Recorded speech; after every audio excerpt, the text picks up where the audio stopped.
என் லைஃப்பில் இந்த மாதிரி ஒரு பெயின்ஃபுல்லான ஒரு சுச்சுவேஷனை நான் ஃபேஸ் பண்ணதே கிடையாது. மனசு முழுக்க வலி வலி மட்டும்தான். இந்த சுற்றுப்பயணத்தில் என்னென்ன மக்கள் பார்க்க வராங்க, அதுக்கு ஒரே ஒரு காரணம் தான், அவங்க என் மேலே வச்சிருக்கிற அன்பும் பாசம். அந்த அன்புக்கும் பாசத்துக்கும் நான் எப்பவும் கடமைப்பட்டிருக்கிறேன்.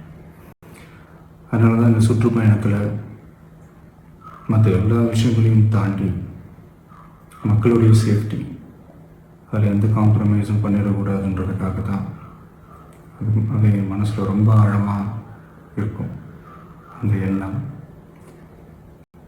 அதனால தான் இந்த அரசியல் காரணங்கள் எல்லாத்தையும் தவிர்த்துட்டு ஒதுக்கி வச்சுட்டு மக்களுடைய சேஃப்டி மட்டும் மைண்டில் வச்சுக்கிட்டு அதுக்கான இடங்களை சூஸ் பண்ணுறது, அதுக்கான இடங்களை பார்த்து பெர்மிஷன் கேட்குறது, போலீஸ் டிபார்ட்மெண்ட்டில் அதை ரிக்வெஸ்ட் பண்ணி கேட்போம்.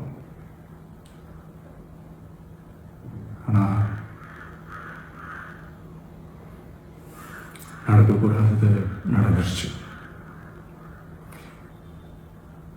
ஆனால் மனுஷன் தானே, அந்த நேரத்தில் அத்தனை பேர் பாதிக்கப்பட்டு இருக்கும்போது எப்படி அந்த ஊரை விட்டுட்டு என்னால் கிளம்பி வர முடியும்?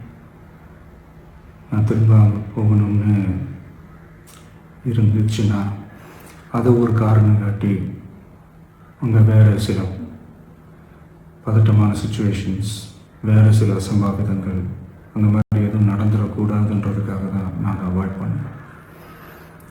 இந்த நேரத்தில் சொந்தங்களை இழந்து தவிக்கிற இத்தனை குடும்பங்களுக்கும் என்னுடைய ஆழ்ந்த இரங்கலை தெரிவிச்சுக்கிறேன். எனக்கு தெரியும், என்ன சொன்னாலும் இது ஈடையாகாதுன்னு எனக்கு தெரியும்.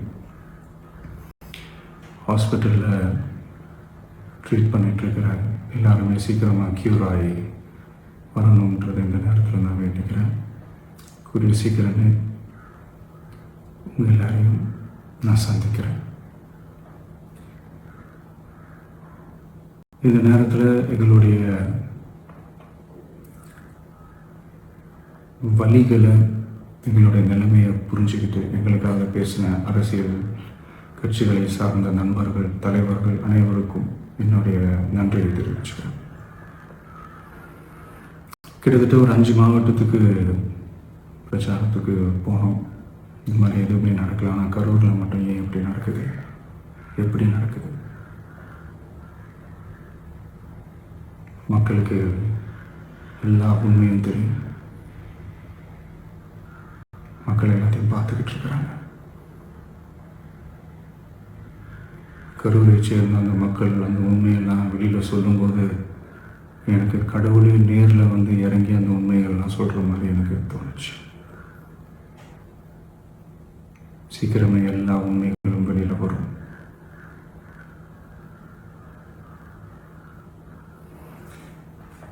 எங்களுக்கு தரப்பட்ட இடத்துல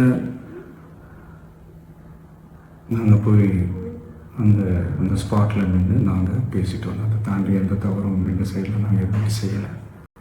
பட் இருந்தாலும் எங்கள் கட்சியை சேர்ந்த நிர்வாகிகள், தோழர்கள் மேலே எஃப்ஐஆர், அது மட்டும் இல்லை சோஷியல் மீடியாவை சேர்ந்த நண்பர்கள், தோழர்கள் அவங்க மேலே எஃப்ஐஆர்லாம் போட்டு இப்போ பிடிச்சிக்கிட்டு இருக்கிறாங்க.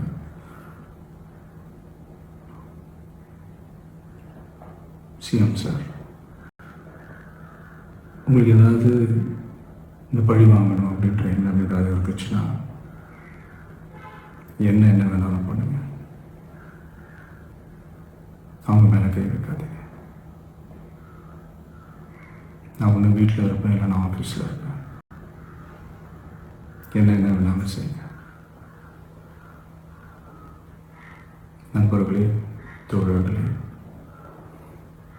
நம்மளோட அரசியல் பயணம் இன்னும் ஸ்ட்ராங்காக, இன்னும் தைரியத்தோட கண்டினியூ ஆகும்.